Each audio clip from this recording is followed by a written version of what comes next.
dan 3. Saya senang karena bisa membuat video bersama Ibu ini. Saya jadi tahu bahwa kesepakatan kelas itu penting dan masalah itu harus dicari solusinya.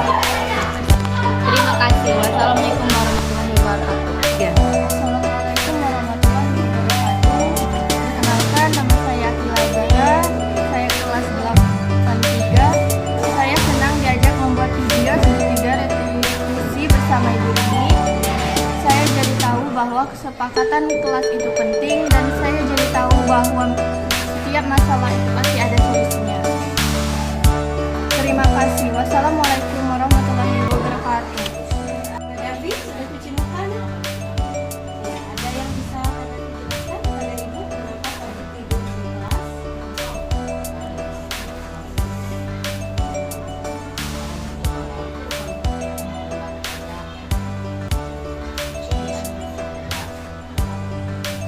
Berapa tidurnya malam?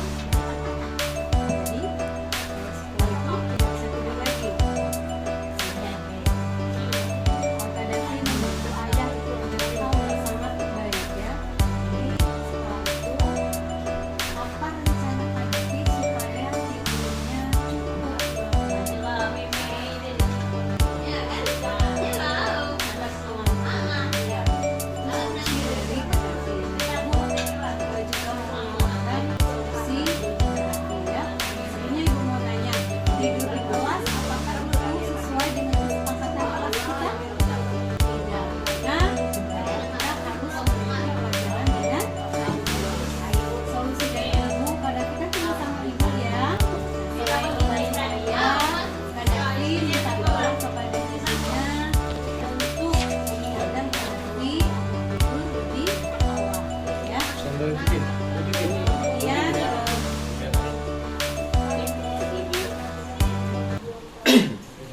solusi dari apa kabar anak-anak? Ya, sebelumnya kita seperti biasa kita ice breaking dulu. Tepuk loh masih ingat? Tepuk loh.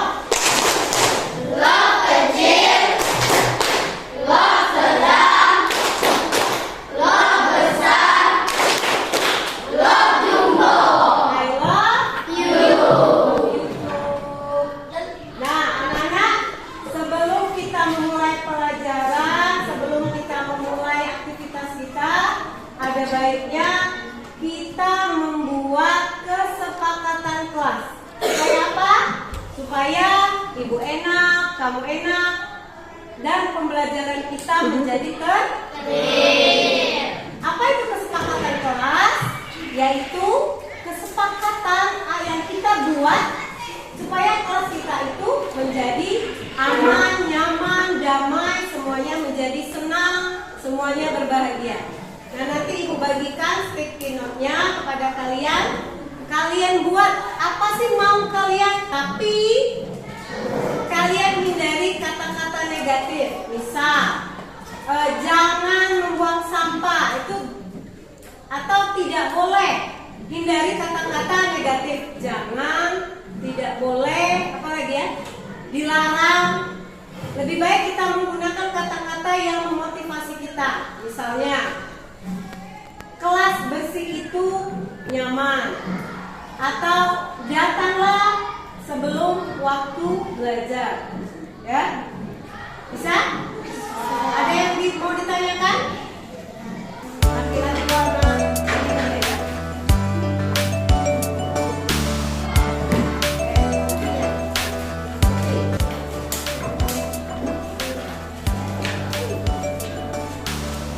Apa ini namanya?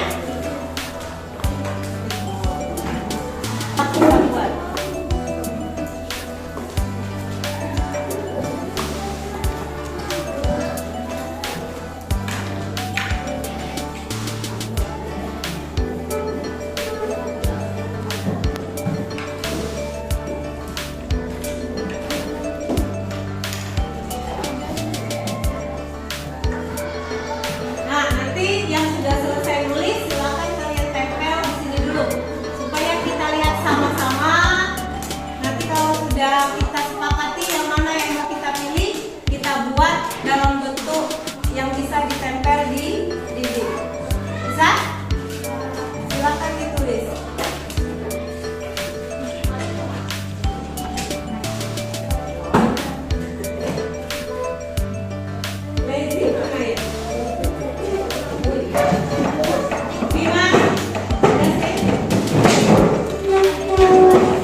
siapa? Rupanya datang tepat waktu sama orang udah sama.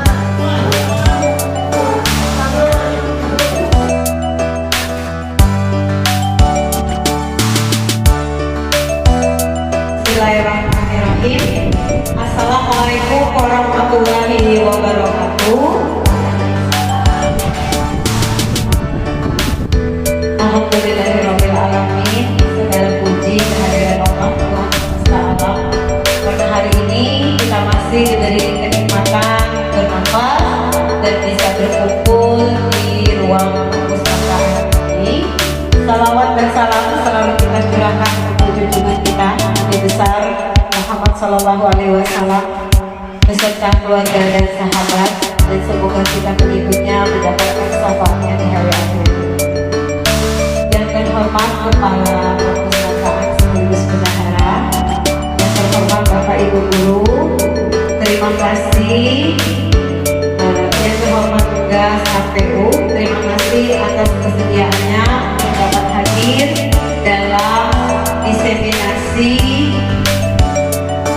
modul 1.4 saya sebagai calon guru penggerak. Di sini kami mendapatkan tugas untuk penimbasan materi yang sudah kami dapatkan dari pendidikan modul 1.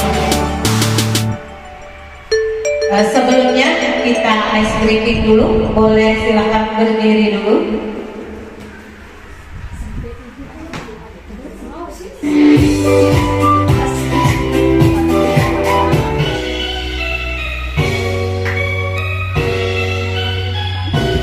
Yuri ini sini lagi yuk.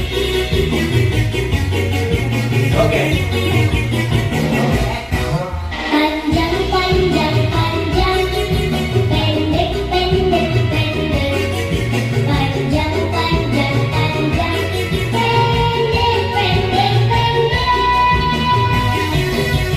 Panjang, pendek, panjang, pendek. Panjang, panjang, panjang, pendek, pendek, panjang. Panjang, panjang, panjang, pendek, pendek, pendek. Panjang, panjang, panjang, pendek, pendek, pendek. Panjang, pendek, panjang, pendek. Panjang, panjang, panjang, pendek, pendek, panjang.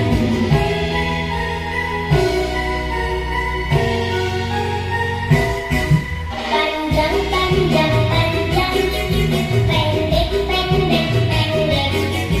Pendek, pendek, pendek. Panjang, panjang, panjang. Panjang, pendek, panjang, pendek. Panjang, panjang, panjang, pendek, pendek, pendek. Panjang, panjang, panjang, pendek, pendek, pendek. Pendek, pendek, pendek. Panjang, panjang, panjang. Panjang, pendek, panjang, pendek. Panjang, panjang, panjang, pendek, pendek, pendek. Ya, tepuk tangannya. Terima kasih.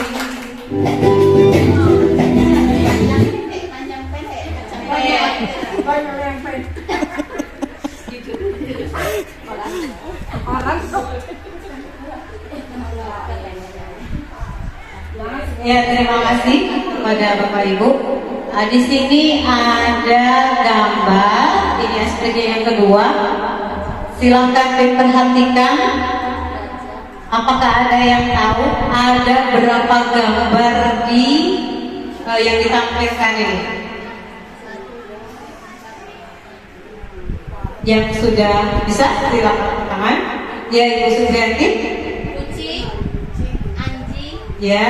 kuda, burung, gajah, tikus, Lumba-lumba. ikan, Ikan, 6. ular, Kupu-kupu 7,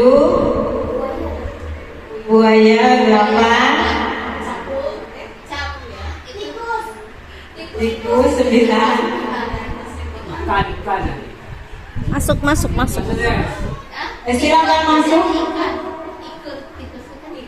Ikan 10, buaya 8, tikus 9. Masuk, masuk, masuk. Silakan masuk. Ikan 10. Ya, karena berkolaborasi jadi bisa ya. Sebenarnya gambar di depan itu ada 11. Nah, satu lagi, gajah sudah disebut tadi. Satu lagi ekornya itu ular ya. Ya.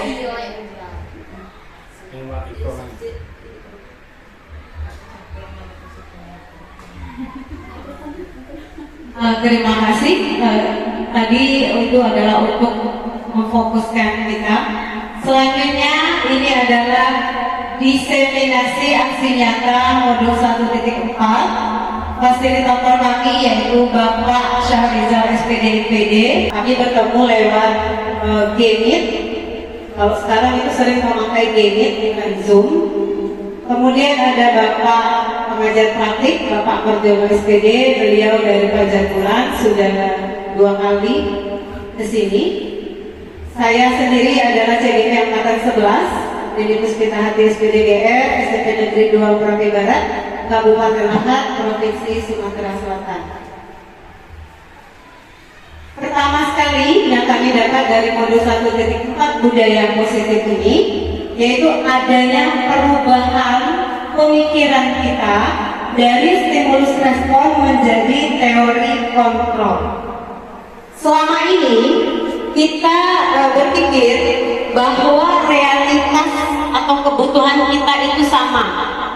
Ternyata setelah diteliti secara teori kontrol, kebutuhan kita itu berbeda-beda setiap orang. Kemudian terhadap suatu permasalahan, itu semua orang seringkali itu harus sama pandangannya. Dan semestinya setiap orang itu boleh memiliki gambaran atau pendapat yang berbeda-beda. Kemudian kita juga sering kepada siswa itu mencoba mengubah orang agar berpandangan sama dengan guru atau kita. Misalnya ada suatu permasalahan. Nah ternyata kita juga harus memahami pandangan orang lain itu berbeda-beda tentang dunia. Dan kita tidak bisa memaksakan harus sama dengan kita. Kemudian pemikiran stimulus respon juga, perilaku buruk itu sering sekali dilihat sebagai suatu kesalahan. Kita sering menjudge anak, oh kamu ini nakal, kamu ini bodoh. Ternyata itu semua perilaku siswa itu ada tujuan tertentu. Kemudian seringkali orang lain itu bisa mengontrol kita. Artinya kita selalu nurut dengan orang lain atau orang lain harus nurut dengan kita. Menurut pemikiran teori kontrol, kita sendiri loh yang bisa mengontrol diri kita. Kita yang punya kuasa terhadap diri kita sendiri. Begitu juga selanjutnya kita bisa mengontrol orang lain. Dan sebaliknya tadi, kita tidak bisa mengontrol orang lain. Kita tidak punya kendali terhadap orang lain. Kemudian kita sebagai guru juga suka sekali memaksakan kehendak kita kepada siswa, misalnya. Ternyata itu kita untuk supaya siswa itu menurut dengan kita harus melakukan kolaborasi dan konsensus, menciptakan pilihan-pilihan baru kepada siswa. Nah, seringkali kita memecahkan sebuah permasalahan kepada siswa, oh ini salah, itu benar. Ternyata kalau siswa diberi pemikiran seperti itu, dia akan merasa berbesar hati. Kita cari solusi supaya dia menyadari kesalahannya. Jadi dia merasa dengan pola berpikir menang-menang. Itu yang perubahan stimulus respon. Kemudian, apa sih itu disiplin positif?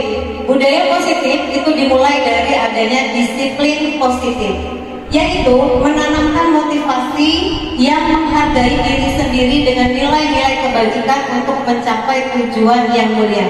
Jadi kita membuat anak mendisiplinkan diri itu, kita harus membuat mereka menyadari atau tumbuh dari dalam diri mereka sendiri, bukan karena adanya hukuman, bukan karena mereka takut adanya sanksi atau terhadap pelanggaran. Disiplin positif cara terbaik untuk dapat membentuk karakter sesuai dengan profil pelajar Pancasila. Jadi kalau siswanya sudah menyadari, sudah tingkat disiplinnya sudah dari dalam diri sendiri, diharapkan murid-murid kita ini akan tercipta profil pelajar Pancasila sesuai dengan Pancasila. Nah, siapa sih yang jadi teladan siswa di sekolah? Yang pastinya di sini adalah guru. Kita dulu yang memberi contoh sesuai dengan trilogi pendidikan dari Ki Hajar Dewantara, yaitu guru adalah teladan, guru adalah pendamping siswa, membersamai siswa, dan guru adalah pendukung atau pendorong siswa supaya penerapan disiplin positif dimiliki dengan nilai-nilai yang mulia. Ini adalah beberapa contoh. Di sini misalnya saya membariskan siswa saat awal pembelajaran. Jadi kita bisa lihat di sini siswanya itu sedang ceria atau sedang sedih atau merengut ya. Dari sinilah kita lihatnya. Kemudian berdoa sebelum awal pembelajaran. Seperti biasa kita juga ada salawat busro.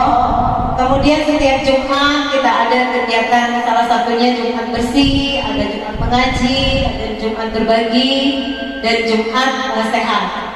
Upacara yang selalu rutin kita laksanakan ini adalah bentuk disiplin positif. Biasanya Ibu Supriyati itu berdiri di belakang, melihat anak-anak yang atributnya lengkap atau tidak. Itu semua ada tujuannya. Kemudian saya juga sudah menerangkan refleksi. Setiap kita selesai mengajar, itu biasakan kita menanyakan perasaan siswa hari itu. Apa yang kalian rasakan hari ini, nak? Bisa dengan bertanya langsung. Di sini saya menggunakan sticky note. Ada yang ngomong lapar, Bu. Jadi ketika kita menanyakan refleksi, anak itu merasa bahwa dia itu dihargai. Karena kurikulum Merdeka ini, saya dulu sebelum masuk guru penggerak itu kan ada kata-kata berhamba kepada murid. Pak, saya sendiri kok berhamba, namanya siswa Tuhan. Ternyata maksudnya berhamba di sini kita memfasilitasi anak semaksimal mungkin supaya anak bebas bereksplorasi, bukan bebas dan kebablasan. Artinya kita menjadi pelindung mereka, mereka yang tadinya belok kita luruskan kembali. Itu tugas guru memang sekarang ini sangat-sangat berat karena mereka sudah terkontaminasi dengan pengaruh negatif dari internet. Apa sih motivasi siswa yang sering dilakukan? Itu ternyata ada dua, motivasi secara eksternal dan secara internal. Kalau secara eksternal, misalnya tadi setiap hari Senin upacara, mereka ini tahan lagi enggak? Supaya mereka tidak terkena hukuman jika tidak menggunakan atribut. Mereka tidak nyaman ketika mendapatkan hukuman atau sanksi. Atau ada juga siswa-siswa yang kalau bahasa kita itu cari perhatian, keojokan supaya kita memberikan imbalan atau dihargai dengan cara menyanjungnya yang berlebihan. Itu ada juga siswa yang suka seperti itu. Motivasi internal, ketika mereka sudah memiliki motivasi internal ini, inilah yang diinginkan.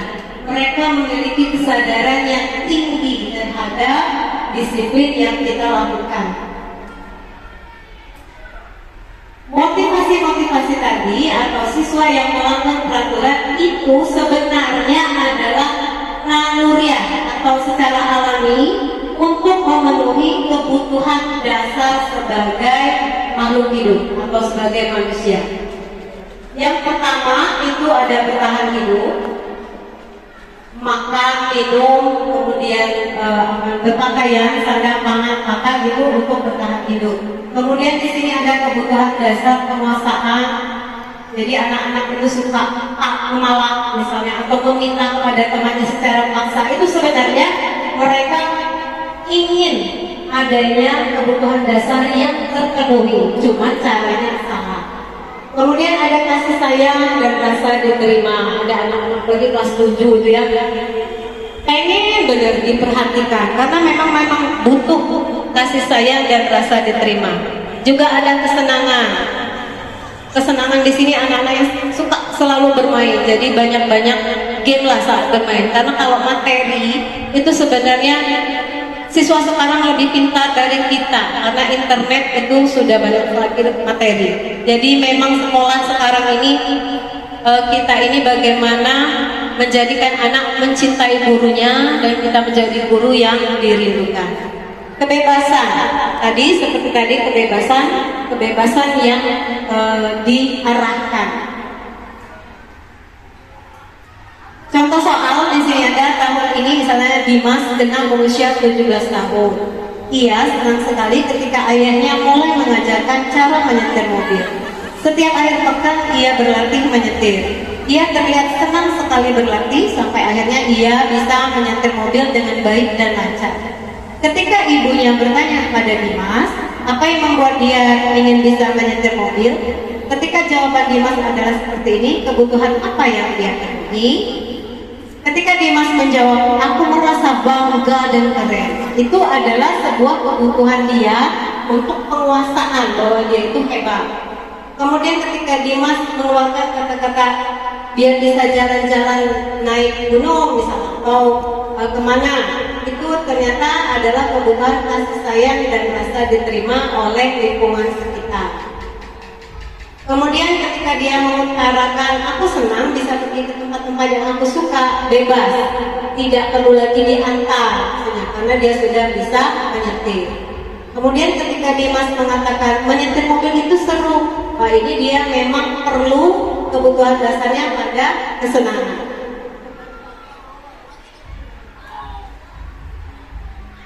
Kalau misalnya ada yang ingin ditanyakan boleh diangkat tangan dulu ya. Kalau tidak ada? Kalau tidak ada kita teruskan dulu.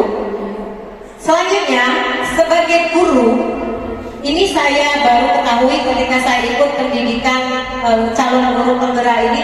Oh ternyata saya ini sebagai guru ada di posisi mana sih ketika menghadapi sebuah permasalahan murid. Ini yang pertama adalah penghukum.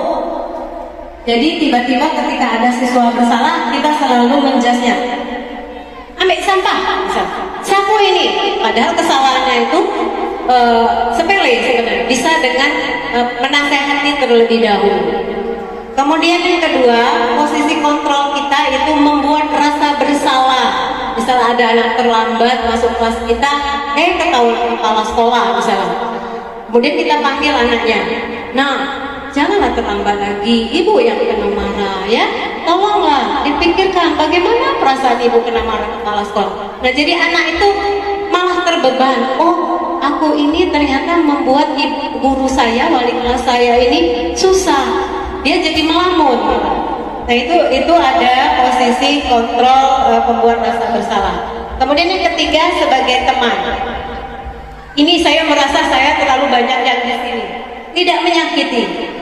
Diajak ngobrol anak-anak ya, oke lah, ayo dengan ibu. Tapi ternyata ini posisi yang tidak baik. Kenapa?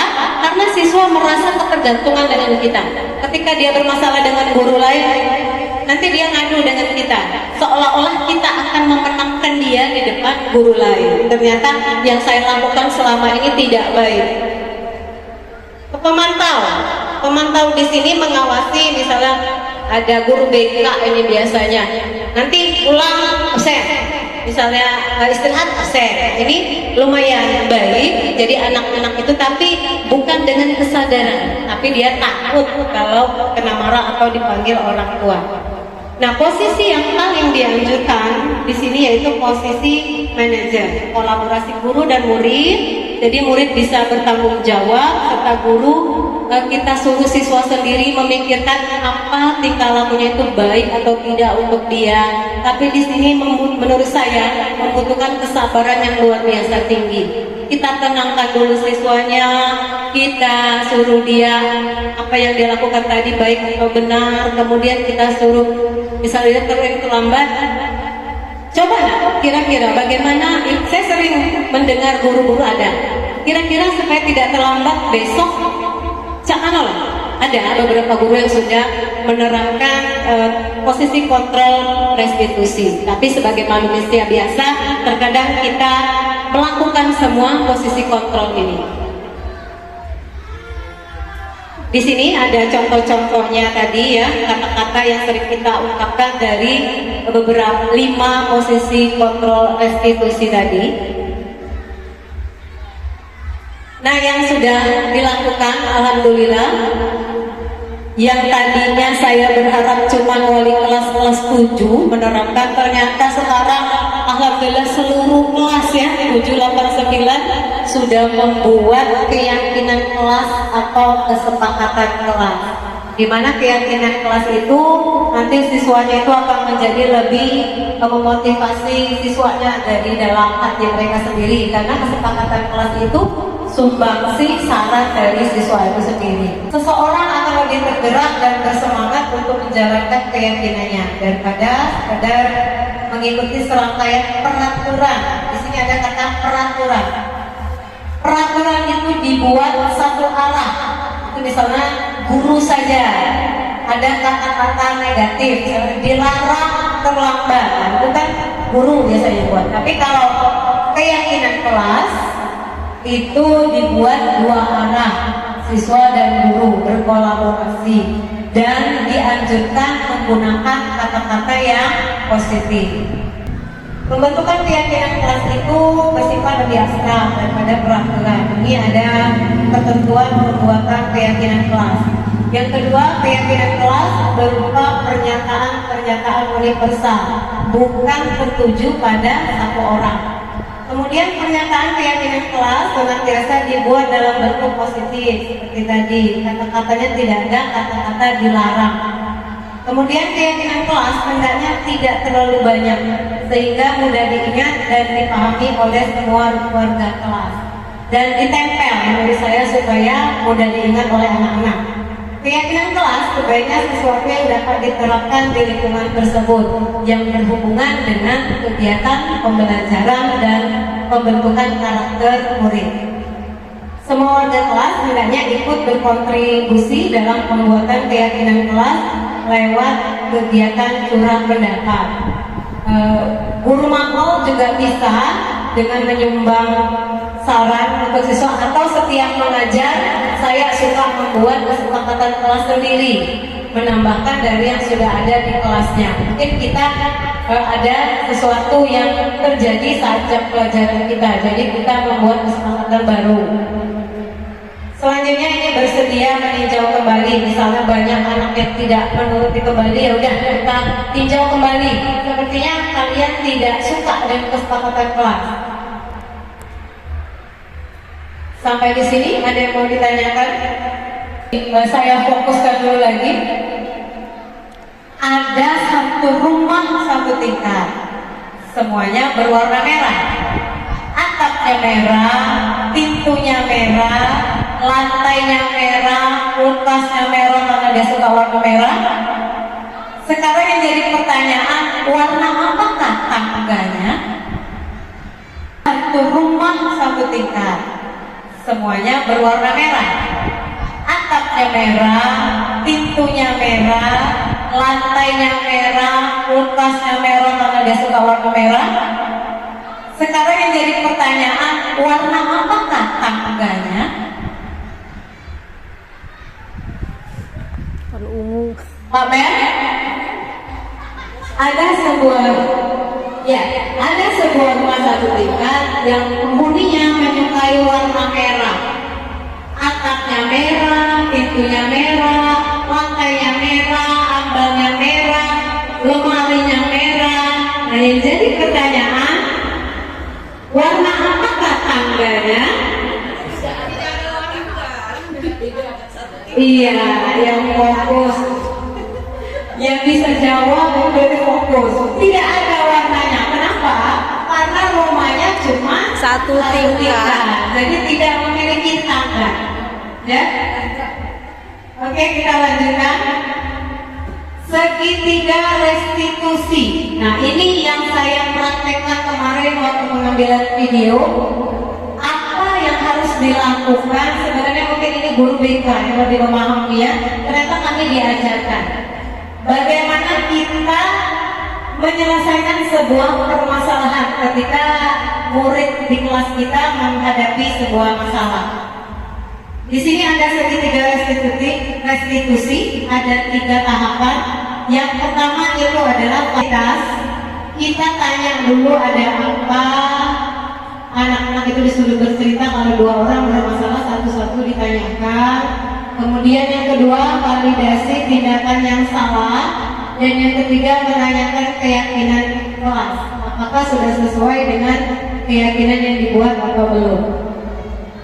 Nah, ini contohnya, ini karena dia PDF.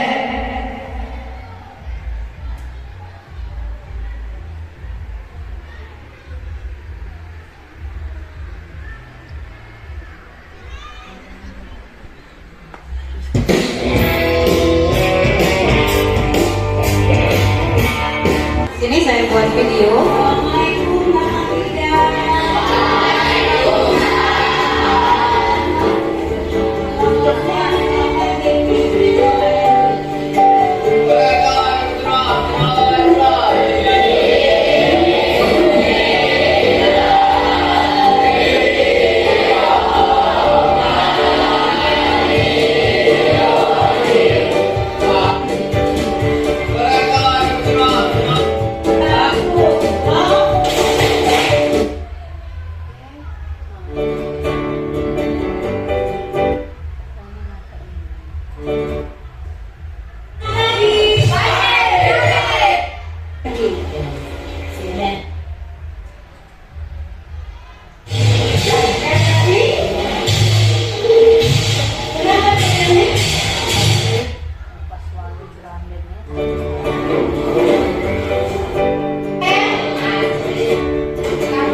Jadi kasus pertama itu Raisa sama Akila itu bertengkar karena Raisa menyobek buku Akila. Saya panggil, saya tanyakan dulu ada apa. Raisa menjelaskan, kemudian Akila juga menjelaskan. Kita tawarkan dulu pada anak yang berbuat salah. Di sini Raisa yang menyobek buku. Apakah Raisa punya solusi untuk memperbaiki kesalahannya? Di sini Raisa mengungkapkan bahwa dia akan mengganti bukunya.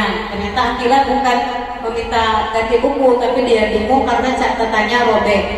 Jadi di sini kita sebagai guru juga memberikan solusi. Kalau diterima silakan, kalau tidak anak-anak bisa mencari solusi yang lain. Di situ saya menawarkan bagaimana Raisa misalnya menuliskan ulang catatan yang sudah robek tapi di rumah. ternyata Atila setuju. Kemudian yang kedua, kasus yang kedua yaitu Kak David tidur di kelas. Di sini kita panggil aja ke kantor, mungkin dia malu misalnya di kelas. Kita tanya dulu Kak David, ada apa? Saya tidur Bu. Kenapa tidur di kelas? Karena saya sering membantu orang tua. Kita tanyakan dulu, kita dengarkan dulu pendapat anak itu. Apa alasan? Karena tadi seperti tadi dikatakan pasti ada alasan dalam setiap perilaku murid. Ternyata dia membantu ayahnya. Kemudian kita juga tanyakan solusi apa sih yang sudah ada di benak Kak Davi. Dia bilang saya akan membuat alarmmu atau saya akan membaca buku sebelum tidur supaya ngantuk. Saya tanyakan ada ibu tidak? Kita bantu kepada ibunya untuk membantu dia bangun lebih awal.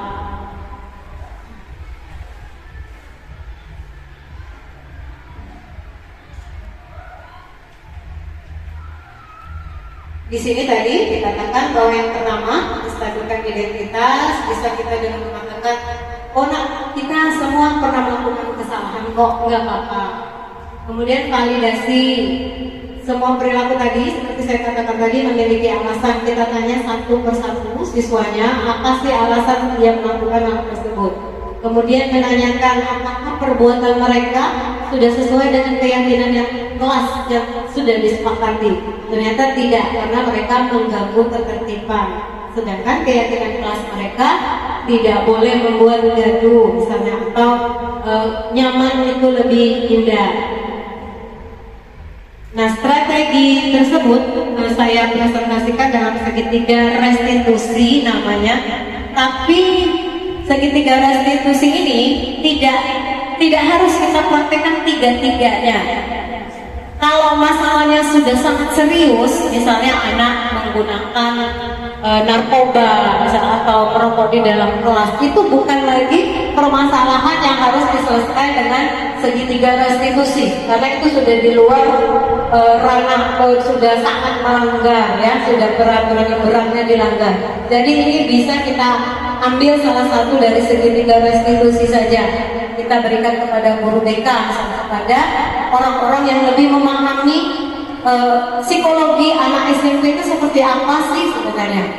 Karena saya dulu pernah memarahi anak, saya pernah marah Pak Siwil ya, karena waktu kesiswaannya itu emosinya itu memang lebih tinggi, nggak bisa senyum kalau jadi kesiswaan, marah karena marah terus. Ternyata kata Pak Siwil dipanggil oleh Pak Siwil, kalau dengan siswa bukan seperti itu. Ternyata karena beliau sudah senior, ada apa ya, ilmu-ilmu yang harus kita ambil. Nah, begitu juga saya harapkan kepada adik-adik guru BK, kasih kami ini ilmu yang tidak kami dapatkan pada SPD, maksudnya pada saat mengajar. Bagaimana menghadapi anak-anak dalam usia ini sama seperti anak balita loh, SMP ini sedang masa menggigitnya. Kalau SD, kita sering anak SD itu ngomong, menunggu SMP ini cuek baik. Nah kalau SD itu kita jelek itu, anak SD itu takut, getak takut. Tapi anak SMP kita lihat nih, kenapa Bu lihat-lihat, oh rasanya luar biasa. Apalagi dengan tinggi yang mereka melebihi kita. Dan kita ini adalah masa transisi, dia mau ke kota belum, dia mau ke desa, lewat, dan lagi. Nah itu anak-anak yang pengaruh negatifnya itu lebih daripada anak di pedalaman. Karena saya pernah mengajar di tempat Mangli itu ya, di Mula Ulu itu, kesopan-sopan anak itu luar biasa sopan. Kita masuk kelas itu nggak ada suara. Dulu waktu saya ngajar di sana, saya tetap honor di sana, mandi di belakang sekolah, saya ingat di sana. Kalau pulang pergi nggak cukup karena honor gajinya saat itu cuma 96.000, sedangkan saya mengajar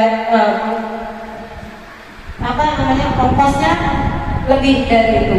Jadi saya nginep di sana, anak-anaknya luar biasa sopan. Masuk kelas itu seperti nggak ada penghuninya, saking diamnya. Amanat kita nih, kita di kantor, nah, kita lupa dengan jam, kesenangan dia.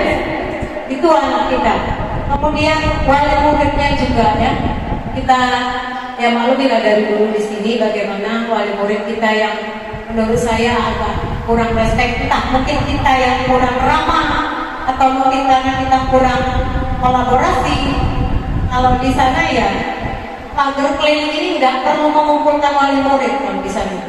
Duluan mereka kalau lihat sekolahnya nggak ada pagar, mereka hari Minggu itu kalau tidak ke kebunnya buat pagar sekolah pakai dari bambu tanpa diminta. Itu perbedaan antara yang di pelosok sama yang di kota. Ya mungkin itu saja pemaparan tentang budaya positif, sebuah budaya yang memang harus kita terapkan mulai dari diri kita sendiri, cara kita berpakaian, cara kita berbicara itu menjadi teladan bagi murid. Karena sekali lagi guru itu digugu dan ditiru. Kalau soal kita tidak mendapatkan sesuai dengan sarjana kita, internet sekarang sudah luar biasa ya. Kita bisa, apalagi IPA ini.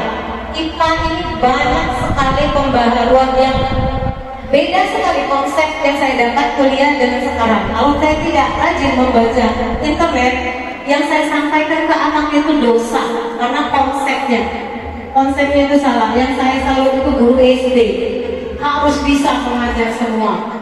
Saya dengar dari Ibu Rodia, adik saya sendiri, wah harus bisa mengajar IPS, harus mengajar IPA. Yang ketika kita kuliah itu beda-beda. Saya sendiri biologi, sekarang harus mengajar IPA. Ketika mengajar fisika, stres luar biasa. Benar gak yang aku kasih ke tadi ya? Berusaha gak? Karena konsep fisika itu dipakai sehari-hari. Bagaimana cara mengangkat meja supaya tidak galing atau mengukur tiang supaya tidak jatuh, itu semua fisika. Nah kalau biologi itu sebenarnya lebih gampang karena cuma mempelajari bagian luarnya saja. Itu kalau biologi. Sampai di sini ada yang mau ditanyakan? Silakan kepada Ibu Elvis.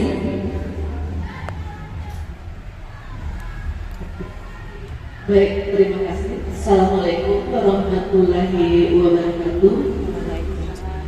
Terima kasih atas kesempatannya. Sini Bu Rini, saya sebenarnya bukan bertanya, tetapi lebih ke kita bersama mencari solusi. Ini tadi kan sudah disebutkan bahwa kita sebagai guru itu seperti yang kita ketahui bersama ya, ada Tutmuri Handayani yang mengayomi, menengahi dan mendorong kepada siswa. Nah di sini kita sebagai guru ini terkadang seringkali terjadi kendala gitu ya, bahwasanya untuk menerapkan prinsip yang ada di Tutmuri Handayani ini yang di sini yang menjadi musuh terberat itu adalah diri kita sendiri, yaitu pertama kemalasan, Betul. yang kedua motivasi diri. Nah di sini kita untuk menempatkan diri kita sebagai teladan bagi peserta didik, itulah kendala yang kita hadapi ya. Dua momok yang jadi musuh kita itu. Nah di sini yang mau saya ajak bahas bersama ya, bagaimana cara kita supaya kita bisa bersama-sama terutama dalam menempatkan diri kita di Tutmuri Handayani tadi dan menerapkan yang di segitiga restitusi tadi. Nah, sebenarnya itu semua kalau kita rajin membuka di pelatihan mandiri PNM itu udah ada semua, cuman itu tadi ke diri saya yang malas ini tadi ya musuh terberatnya, jadi saya belum mendalami membaca di luar-luarnya saja. Itu aja ini. Assalamualaikum warahmatullahi wabarakatuh. Waalaikumsalam warahmatullahi wabarakatuh. Terima kasih kepada Ibu Elizia Setiawati atas sumbangannya. Ya, nanti kalau bisa ada yang menanggapi silakan kepada Bapak Guru. Pak Menduli sebelum guru saya SMA, ya. Kalau ada pengalaman yang bisa saya sharing, benar sekali Ibu Elis. dalam diri kita sendiri. Menurut saya pribadi, hal pertama yang harus kita pahami di sini bahwa kita ini guru. Kita cintai dulu, kita guru. Ketika kita mau menjadi, saya sebenarnya pribadi tidak mau jadi guru. Karena cita-cita saya jadi seorang psikolog. Saya itu suka mendengarkan curhatan orang lain, melihat cara dia bercerita, hanya benar-benar cita-cita saya jadi psikolog. Tapi karena ibu saya ingin saya jadi seorang guru, ya saya alihkan. Saya mulai mencintai profesi guru ketika saya PPL itu di SMA di Kertapati, di SMA. Di situ juga saya ditawari untuk menggantikan guru yang cuti, tapi karena saya menyelesaikan skripsi tidak saya terima. Nah, menurut saya kita cintai dulu guru. Guru ini profesi tempat saya mencari nafkah atau itu pasti ya untuk membantu suami bisa atau memang kita sendiri. Nah di sini ketika kita mencintai profesi kita guru ini, kita juga akan mencintai lingkungan tempat kita mengajar. Nah beda kalau memang niatnya tidak lemak di rumah misalnya. Sekarang banyak ibu-ibu gaul itu bekerja semua, jadi ya supaya tidak di rumah, ke sekolah aja lah atau kemana bekerja dengan pakaian yang lebih rapi tentunya kalau kantoran. Nah kemudian yang kedua dari guru ini tadi sebenarnya bukan kekuri yang sering kita dengar kan kekuri Handayani saja. Sebenarnya itu ada 3 Ingarso Sutodo, guru itu adalah teladan. Ingmadya Mangunkarso, bahwa guru itu adalah membersamai siswa, memberikan motivasi kepada siswa, dan yang terakhir baru Tutpuri Handayani menjadi pendukung atau pendorong dari murid. Jadi memang profesi guru sekarang ini sangat berat, sangat berat. Yang sudah mengambil SPD itu kalau kuliah sekarang diwajibkan mengambil PPG ya.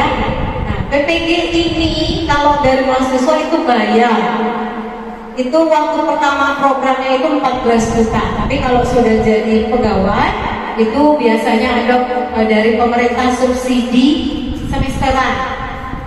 Nah, kalau Lita tahun 2019 Ibu April Lita dia 2 bulan dari 1 bulan dia benar-benar ke Palembang. Itu biaya hidup tanggung sendiri. Yang dibiayai pemerintah itu ya tadi hanya semesternya. Kalau saya tahun 2020 saat COVID melanda itu 3 bulan full dari di rumah dengan penggunaan biaya internet yang luar biasa ya. Dan untungnya saya dari karena saya mendapatkan Universitas Negeri Surabaya. Saya tidak bisa membayangkan saya pergi ke sana meninggalkan anak-anak yang masih kecil selama 3 bulan ke sana. Sebenarnya memang sudah ada yang mengatur ya.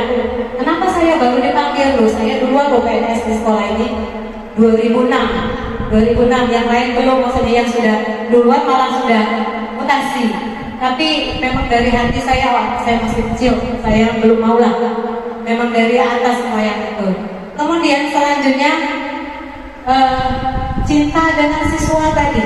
Ini anak kita sendiri. Cak manunya anak aku di sekolah anak aku dicueki oleh gurunya misalnya. Anak aku punya masalah dicueki. Nah begitu juga dengan siswa kita ini.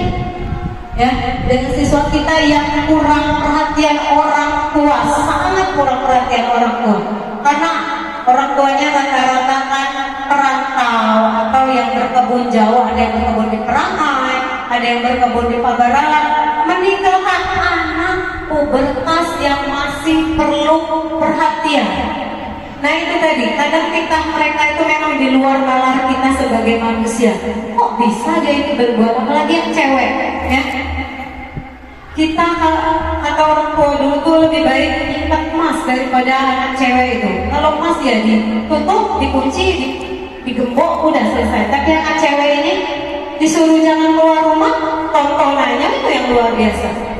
Tutup pintu, kita pikir dia ya main-main HP, biasa nggak tahu dia buat live TikTok dengan dengan yang vulgar ya. Kita nggak lihat, ternyata seluruh dunia lihat. Nah itu yang bahayanya sekarang. Kemudian saya juga sering ngobrol dengan anak, mereka memang lepaskan dari orang tua. Nah, ada nggak orang tua kamu tuh bertanya ketika pulang sekolah, bagaimana sekolah tadi? Tidak ada, tidak ada. Wajarlah mereka tuh buku tinggal di kelas. Kalau kita itu sering diperiksa, mana buku ini yang dibeli? Tuh, memang perhatian anak-anak. HP, kalau saya menerapkan 5:30 tinggalkan HP. Yang mau mandi, yang belum mandi, ya apalagi anak cowok belum mandi, yang belum asar, kadang-kadang maghrib belum asar, itu memang harus ekstra. Kalau memang kita tegas, tegas. Karena anak sekarang harus memang ditegasin, nggak bisa yang nak mandi dulu nak. Ya, ionya tuh 2 jam kemudian itu masih belum bergerak. Itu anak-anak sekarang. Apalagi gadget ini anak 2 bulan deh sudah bisa tuh. Klik-klik tangan itu lihainya, ya. Halaman. Kemudian media sosial, kita sebagai orang tua harus tahu password anak kita, Facebook kah, TikTok kah, harus tahu apa isi dari WA-nya. Itu sering saya kontrol. Ini apa maksudnya kata-kata ini? Ini apa ini? Kan banyak emot-emot yang, aduh kadang tuh, ini kawan kamu ini ngerti dah? Ngerti dah? Hapus. Ya, kadang bahasa disingkat-singkat itu ternyata punya makna tertentu. Ada bahasa-bahasa apa ya yang kita di luar pengetahuan kita. Mungkin yang lain ada sharing bagaimana cara menerapkan. Ibu Pujiati mungkin yang memiliki anak sudah tamat kuliah, atau Pak Melyudi juga.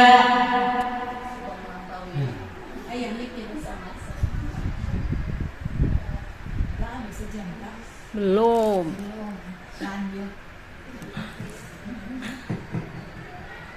Mungkin keluarga kita dulu terus kan, kalau saya ibu itu 8 beradik, ya 5 dari 8 itu guru semua, jadi ikut keluarga sebenarnya.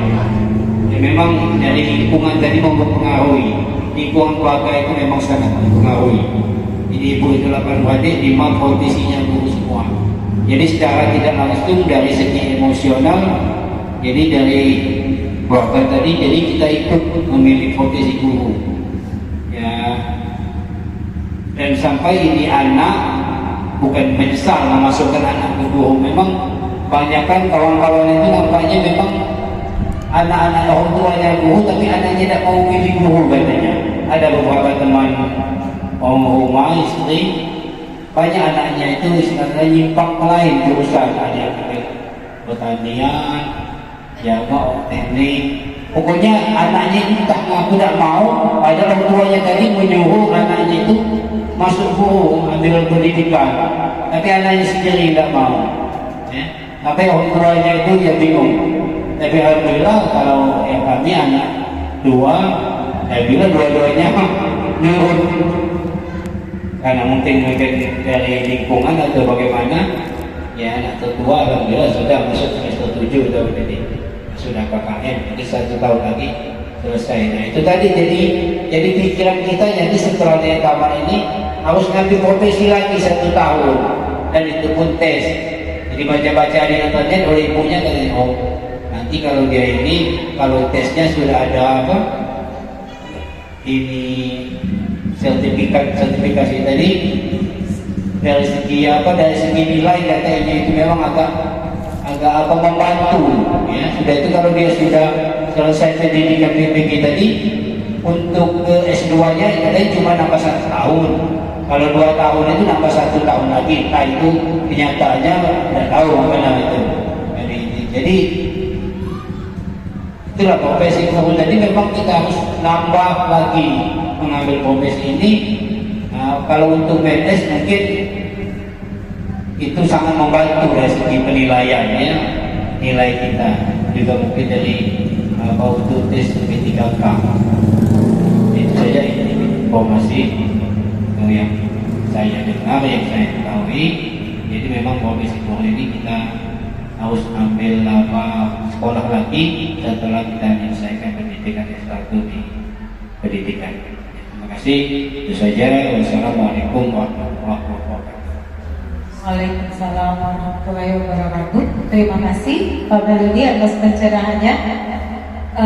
Saya merasa perlu untuk memahami kurikulum merdeka. Yang pertama karena saya kurikulum dan saya mau mempelajari tentang kurikulum merdeka itu saja. Yang lain, Ibu Veronica, Ibu Elia, Ibu Pinta, Ibu Inis, Ibu Lucy, Ibu Dera, Ibu Supriyanti, atau Ibu Puji, ya kepada Ibu Supriyanti dipersilakan. Terima kasih. Assalamualaikum warahmatullahi wabarakatuh.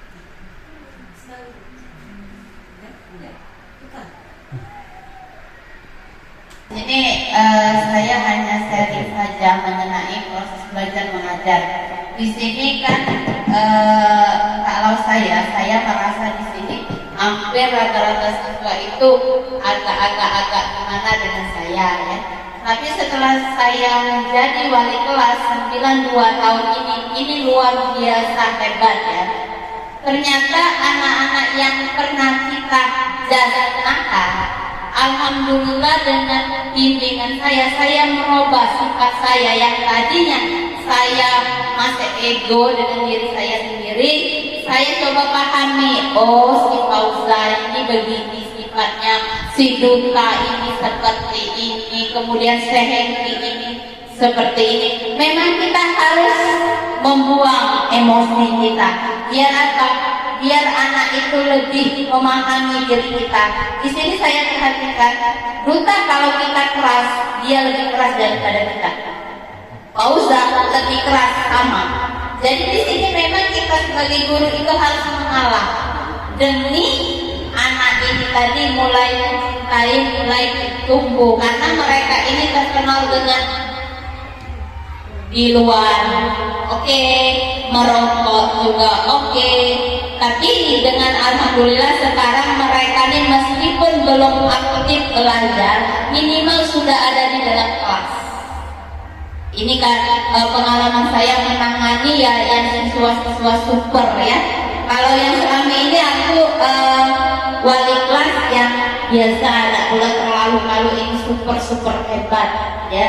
Mungkin disinilah saya menurunkan ego saya yang sepertinya saya kemarin itu agak tegas dengan anak, punya ketegasan ini tidak mampu untuk meluluhkan hati mereka. Jadi kita meskipun tidak sesuai dengan hati nurani kita, tapi kita berusaha menerima anak itu demi kesuksesan anak tersebut. Itu saja Ibu, ini tambahan dari saya. Ya, terima kasih Bu Supriyanti, sangat luar biasa sekali. Sebenarnya itulah yang diharapkan ya. Itulah inti kita berhamba kepada murid atau siswa. Intinya kita memahami anak, memfasilitasi anak. Itu inti berhamba, bukan kita menyembah atau harus nurut dengan kehendak anak, bukan. Apalagi P5 itu ya. Kita memang mengarahkan anak tadi, memahami. Karena anak-anak seperti yang disebutkan Ibu Supriyanti tadi, saya pernah ngajar itu, memang anak-anak yang butuh perhatian. Karena di rumah tadi perhatian orang tuanya, mungkin orang tuanya super sibuk mencari uang untuk keperluan mereka sendiri. Nah itulah kenapa guru ini lebih banyak perempuan. Perempuan ini memang makhluk terkuat di bumi ya. Kita punya kewajiban yang luar biasa loh di rumah. Harus membersamai anak kita sendiri. Suami juga dilayani, karena kita kan diciptakan untuk melayani suami sebenarnya ya. Tapi dengan seiringnya zaman kita ternyata juga mencari uang untuk membantu suami tadi. Nah kalau laki-laki itu memang otaknya itu ketika dia mengerjakan sesuatu, dia nggak bisa mengerjakan yang lain, nggak bisa, pasti kacau. Ketika dia sedang mendengarkan musik di HP, mau dipanggil 1000 kali pun nggak dengar, karena sudah tertutup, otaknya nggak bisa perintah yang lain. Tapi kalau perempuan, kita lihat aja pekerjaan kita dulu, sambil masak nasi, ngiris sayur, nanti kalau lihat ada baju tumpah sambil ngepel, beres semua. Itu memang perempuan, memang lebih baik guru itu seorang perempuan. Tapi tadi seperti saya akui ketika saya memposisikan saya sebagai teman dan siswa, saya pikir, oh di guru kurikulum ternyata saya ini tidak selalu bagus loh jadi teman bagi murid. Anak-anak dikit-dikit ngadu, seolah kita menjadi penyelamat mereka. Nah tadi seperti kata Ibu Supriyanti, ketika menjadi seorang wali kelas, memang kita posisi manajernya itu berfungsi sekali. Anak-anak lebih nurut dengan wali kelas karena merasa waktu kita lebih banyak untuk mereka. Itulah kadang-kadang saya, wah enakan jadi wali kelas saja, gak usah jadi kurikulum ini. Saya selalu menawarkan silakan yang mau ganti saya, karena saya mau jadi wali kelas. Saya merasa lebih dicintai anak ketika saya jadi guru biasa atau wali kelas, ya. Bukan iri dengan hadiahnya, bukan. Ketika saya mendapatkan undangan pernikahan kemarin itu anak-anak yang saya jadi wali kelasnya. Kenapa saya sendiri yang diundang? Banyak sekali undang kami itu dari siswa. Karena saat itu saya adalah wali kelas mereka.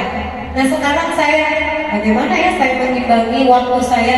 Karena istirahat saya nggak keluar ngobrol sama anak.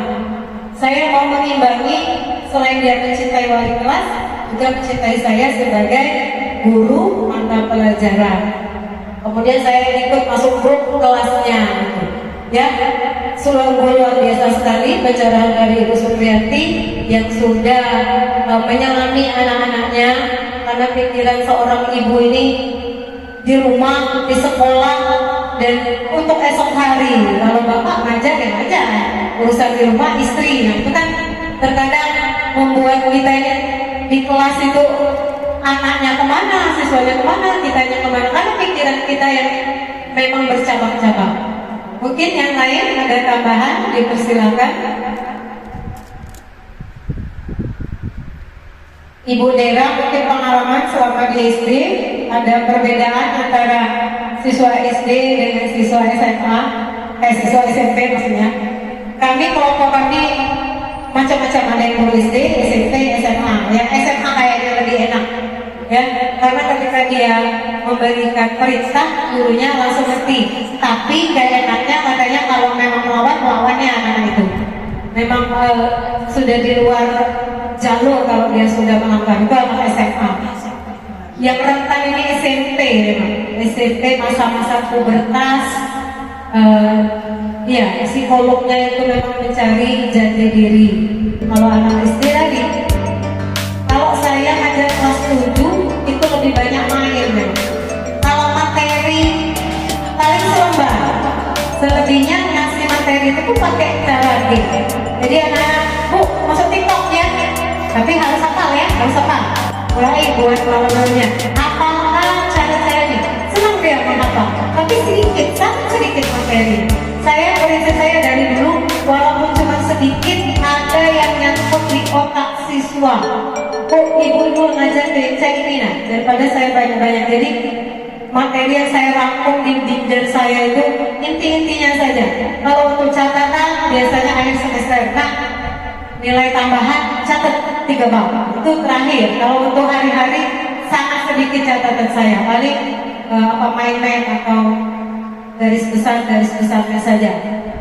Tapi itu tadi, kita harus update, rajin-rajin lihat ya tadi, sosial media apa sih yang terbaru dari untuk guru-guru IPA sekarang, apalagi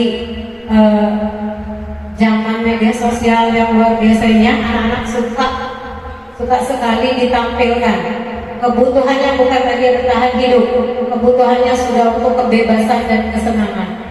Ibu Veronica, ada yang mau di-sharingkan? Saya ucapkan terima kasih kepada para bapak ibu yang mau mendengarkan diseminasi saya atau pemaparan saya. Saya sebagai calon guru penggerak angkatan 11 sekali lagi menganjurkan untuk ikut mendaftar supaya kita semuanya menjadi tergerak, bergerak dan menggerakkan. Ya, atas perhatiannya saya ucapkan terima kasih. Wassalamualaikum warahmatullahi wabarakatuh.